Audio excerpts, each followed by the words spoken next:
सुबह के 8 बज रहे थे। ठकुराइन और तन्वी नाश्ते की तैयारी कर रहे थे। ये लालू पता नहीं सुबह से कहां मर गया, इतना सारा काम बचा है घर पर, लालू का कुछ पता नहीं है। तुमने देखा क्या तन्वी बेटा लालू को?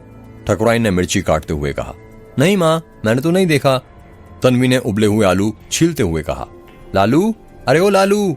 महेंद्र सिंह ने लालू को आवाज लगाते हुए कहा। अरे ठकुराइन, तुमने लालू को कहीं देखा क्या? महेंद्र सिंह ने किचन में आते हुए पूछा। जी नहीं ठाकुर साहब, पता नहीं कहां चला गया सुबह से, ठकुराइन ने कहा। ये लालू भी ना कहा भी था कि सुबह 8 बजे तैयार हो जाना, जमीन का सौदा करने जाना है, पर पता नहीं कहां पर जाकर मर गया ये। आने दो, आज इसे बताता हूं मैं, महेंद्र सिंह ने कहा। ट्रिंग ट्रिंग ट्रिंग ट्रिंग, महेंद्र सिंह का फोन बजता है। हेलो, महेंद्र सिंह ने फोन उठाते हुए कहा। हाँ हेलो ठाकुर साहब, हम बोल रहे हैं माखनलाल। फोन के अंदर से आवाज आती है। हाँ माखनलाल जी बोलिए, महेंद्र सिंह ने कहा। जितनी जल्दी हो सके आप ये जो मेघ का दूसरा दरवाजा है ना, जो आपके गांव के पास है, वहां पर आ जाइए। क्या कहा? मेघ के दूसरे दरवाजे के पास? पर क्यों माखनलाल जी? आप यहां पर आइए तो सही, आपको खुद पता चल जाएगा। आप फोन पर ही बता दीजिए ना माखनलाल जी। माफ कीजिएगा ठाकुर साहब, पर बात कुछ ऐसी है ना कि फोन पर नहीं बता सकते हैं, आप बस जल्दी आ जाइए। इतना कहकर माखनलाल फोन कट कर देता है। हेलो हेलो माखनलाल जी, मेरी बात तो सुनिए, महेंद्र सिंह ने कहा। क्या हुआ जी? ठकुराइन ने महेंद्र सिंह से पूछा। वो ठकुराइन, माखनलाल ने हमें मेघ के दूसरे दरवाजे के पास बुलाया। क्या कहा? उस मनहूस दरवाजे के पास? पर क्यों जी? पता नहीं, कह रहा है आप यहां पर आ जाइए, आपको खुद सब पता चल जाएगा। सब ठीक तो है ना जी?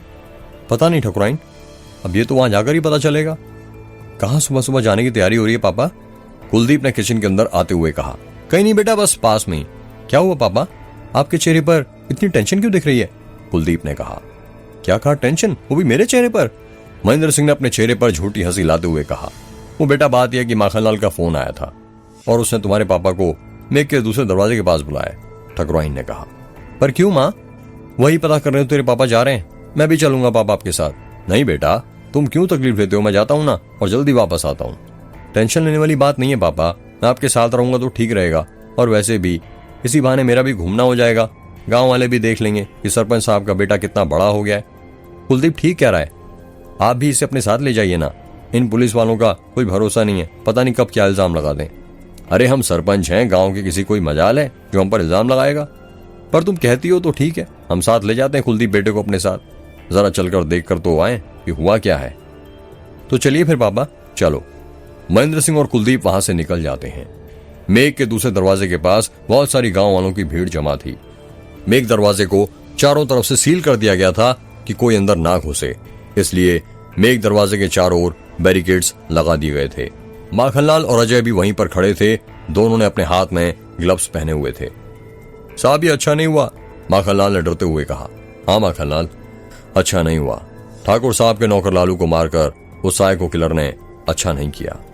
साहब, मैं लालू के बारे में बात नहीं कर रहा हूं। अगर लालू के बारे में बात नहीं कर रहे तो किस बारे में बात करो माखनलाल? साहब, मैं तो मेघ के दूसरे दरवाजे के बारे में बात कर रहा हूं। अच्छा नहीं हुआ कि मेघ का दूसरा दरवाजा खुल गया। साहब अब देखना, मौतें होना शुरू हो जाएंगी।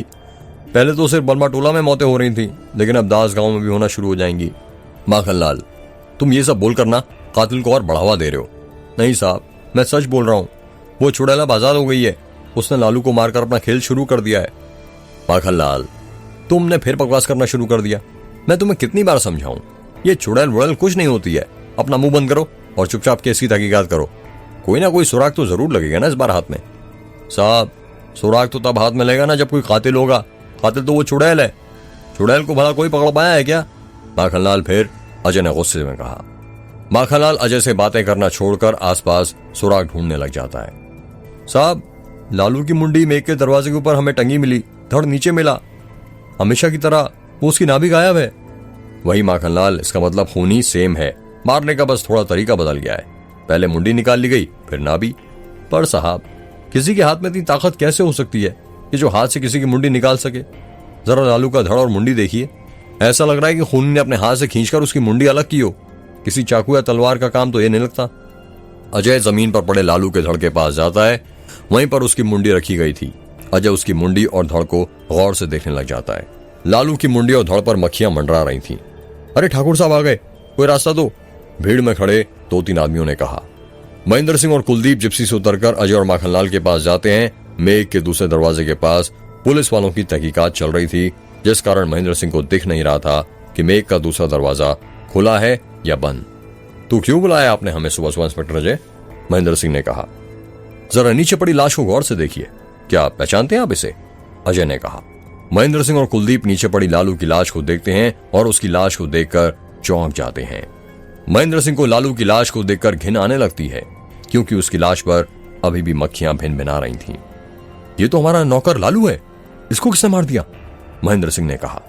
अब वही तो पता करना है ठाकुर साहब, पर जितना हमारा अंदाजा है लालू को भी उसी ने साइको किलर ने मारा है, जिसने रुद्र की मां और बाकी लोगों को मारा है। अजय ने कहा।